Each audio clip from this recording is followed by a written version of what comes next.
নমস্কার, আদিশাই মোটিভেশন চ্যানেলের আর একটা নতুন ভিডিওতে আপনাদের সবাইকে স্বাগত। আচ্ছা, আমরা আমাদের সন্তানদের জন্যে কেবল সম্পদ রেখে যেতে পারি কি? পারি না। আমাদের রেখে যেতে হবে এমন শিক্ষা যা তাদের জীবনের প্রতিটি ধাপে পথ দেখাবে। চলুন শুরু করি আজকের ভিডিও। কিভাবে পথ দেখাবে? 1 নম্বর, জ্ঞান ও প্রজ্ঞা। বিদ্যালয়ে ডিগ্রি দিতে পারে, কিন্তু জীবন দর্শন শেখাতে পারে না। সন্তানের প্রকৃত শিক্ষক হিসেবে আপনি যা শিখেছেন তা ভাগ করুন। বলুন কোথায় ভুল করেছিলেন, কিভাবে ঘুরে দাঁড়িয়েছিলেন। এতে তারা আপনার চেয়ে আরও দূর এগোতে পারবে। 2, সামাজিক দক্ষতা। জীবন মানে সম্পর্ক। সন্তানকে শেখান কিভাবে বন্ধু তৈরি ও ধরে রাখতে হয়, ভিন্ন লিঙ্গের প্রতি সম্মান বজায় রাখতে হয়, আত্মসম্মান বজায় রেখে কিভাবে মিশতে হয়। এই দক্ষতা ভবিষ্যতে তাদের পথ সহজ করবে। 3, পরিবারের প্রতি স্বাস্থ্যকর দৃষ্টিভঙ্গি। বিয়েকে যদি আপনি খারাপভাবে উপস্থাপন করেন, সন্তানদের মধ্যে তা ভয় আর হতাশা জন্ম দিতে পারে। যদি আপনি ডিভোর্সি হন বা একক অভিভাবক হন, তবুও বিয়ের পবিত্রতা নিয়ে সম্মানজনকভাবে কথা বলুন। তাদের জানান আপনার অভিজ্ঞতা মানেই তাদের ভবিষ্যৎ নয়। 4, স্মরণীয় শৈশব স্মৃতি।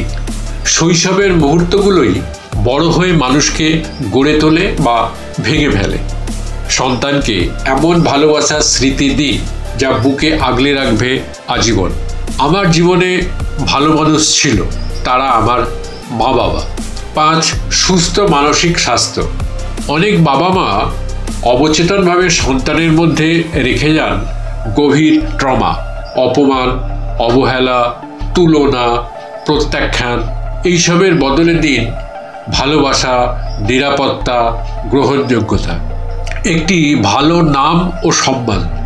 আপনার জীবনের মাধ্যমে এমন একটি পরিচয় গড়ে তুলুন যাতে সন্তান গর্ব করে বলতে পারে, আমি ওনার সন্তান, ওনার নামই আমার পরিচয়। 7, পরিচয়ের শেকড়। সন্তান যেন জানে সে কোথা থেকে এসেছে, তার পূর্বপুরুষ কারা, মা বাবার ভালোবাসার গল্প কি। এইসব তাদের আত্মপরিচয় গঠনে সাহায্য করে এবং পারিবারিক ইতিহাস ধরে রাখে। 8, আর্থিক সম্পদ ও ব্যবস্থাপনা। সন্তানের জন্য শুধু টাকা রেখে যাওয়া নয়, শেখান অর্থের মূল্য, সঞ্চয়, বিনিয়োগ, ব্যয় নিয়ন্ত্রণ। তাদের হাতে দিন এমন সম্পদ যা ভবিষ্যতের ভিত্তি করবে। 9, আধ্যাত্মিক উত্তরাধিকার। সন্তানকে শেখান প্রার্থনা, বিশ্বাস, ঈশ্বরে আস্থা। জীবনের কঠিন সময়ে তারা যখন কাউকে পাশে পাবে না, তখন এই আস্থাই তাদের টিকিয়ে রাখবে। 10, আত্মবিশ্বাস। সন্তানকে বলুন তুমি পারবে। তাদের নিজেকে বিশ্বাস করতে শেখান। কষ্টের সময় কিভাবে ঘুরে দাঁড়াতে হয় তা শেখানোই শ্রেষ্ঠ উপহার। মূল্যবোধ ও সংস্কার। শিক্ষা দিন সততা, পরিশ্রম, পারিবারিক ঐক্য, একসাথে খাওয়ার আনন্দ। এই মূল্যবোধগুলোই ভবিষ্যতে একটি ভালো মানুষ এবং ভালো সমাজ গড়বে। একটি শক্তিশালী সাপোর্ট সিস্টেম। সন্তানের চারপাশে গড়ে তুলুন ভালো মেন্টর, গাইডিং গুরুজন, পজিটিভ বন্ধু, শিক্ষণীয় বই। কারণ আপনি চিরকাল তাদের পাশে থাকবেন না, কিন্তু এই সাপোর্ট সিস্টেম থাকবে। আমরা যেমন, সন্তানও তেমনই হবে। আপনি যদি দায়িত্বশীল হন, ভবিষ্যৎ প্রজন্ম সেই আলোতে পথ চলবে। এই উত্তরাধিকারগুলোই সন্তানকে মানুষ বানাবে, অর্থবান নয়, অর্থবোধ সম্পন্ন মানুষ।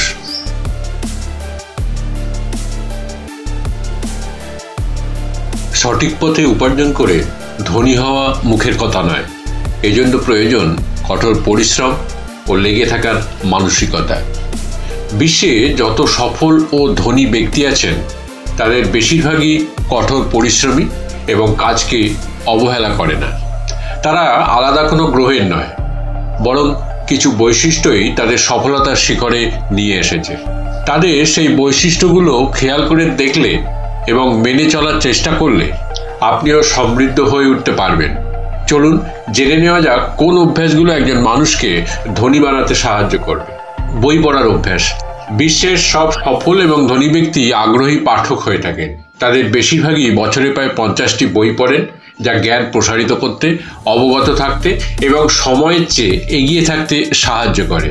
তাই বিজ্ঞান, ব্যবসা, কল্পকাহিনী বা ব্যক্তিগত উন্নয়নের মতন বিভিন্ন ধরনের বই পড়ার প্রতিদিনের অভ্যাস গড়ে তুলতে হবে। লক্ষ্য নির্ধারণ, কঠোর পরিশ্রম। বিল গেটসের মাইক্রোসফটের জন্য একটি স্পষ্ট দৃষ্টিভঙ্গি ছিল এবং তিনি এর প্রতি প্রতিশ্রুতিবদ্ধ ছিলেন। মাইক্রোসফটকে আজকের কোম্পানিতে পরিণত করবার জন্য তিনি বছরের পর বছর ধরে কঠোর এবং অক্লান্ত পরিশ্রম করেছিলেন। তার কঠোর পরিশ্রম, মনোযোগ এবং স্থিতিস্থাপকতা এমন গুণাবলী যা তার কাছ থেকে শেখা উচিত এবং আমাদের জীবনেও অনুশীলন করা উচিত। ভুল থেকে শিক্ষা গ্রহণ। সফল ও ধনী ব্যক্তিরা তাদের নিজ ব্যর্থতা স্বীকার করেন, যা তাদেরকে মূল্যবান করে তোলে এবং একজন সফল ব্যক্তি হিসেবে বেড়ে উঠতে সাহায্য করেছে। নিজের ব্যর্থতা এবং ভুলকে সুযোগ হিসেবে গ্রহণ করলে তা কাজ এবং জীবনের প্রতি দৃষ্টিভঙ্গি উন্নত এবং পরিমার্জিত করতে সাহায্য করতে পারে। দান করার মানসিকতা। বিশ্বের অধিকাংশ সফল ও ধনী ব্যক্তি দানশীল হয়ে থাকেন। তারা গভীরভাবে বিশ্বাস করেন যে প্রকৃত সুখ সম্পদ সঞ্চয় করার বিষয় নয়, বরং অর্থপূর্ণ এবং সঠিক উদ্যোগের জন্য সম্পদ ব্যবহার করার মধ্যেই এটি লুকিয়ে আছে। ধনী ব্যক্তিরা বিভিন্ন দাতব্য প্রতিষ্ঠান পরিচালনাও করে থাকেন। সম্পদ সংগ্রহ করাই ধনী হওয়ার উদ্দেশ্য নয়, বরং সমাজের উন্নতির জন্য সেই অর্থ ব্যবহার করা আসল ধনী মানুষের বৈশিষ্ট্য। সরল জীবনযাপন। স্টিভ জবস, মার্ক জুকারবার্গ অথবা বিল গেটসের মতন বিলিয়নিয়ারদের মধ্যে সাধারণ মিল কোথায়? এই সমস্ত বিলিয়নিয়ার প্রযুক্তিবিদরা সাধারণ পোশাকের নিয়ম অনুসরণ করেন। লক্ষ্য করলে দেখা যাবে বিল গেটস প্রায়শই একটি সাধারণ ভিনেক সোয়েটার এবং একটি কলারযুক্ত শার্ট পরেন। তিনি বিলিয়নিয়ার হওয়া সত্ত্বেও এখনও $10 ঘড়ি পরেন। গেটস আমাদের শেখান কিভাবে একটি সাধারণ জীবনযাপন করতে হয় এবং জীবনের জন্য সত্যিকার অর্থে গুরুত্বপূর্ণ জিনিসগুলোতে বিনিয়োগ করতে হয়, যেমন জ্ঞান এবং সমাজকে প্রতিদান দেওয়া।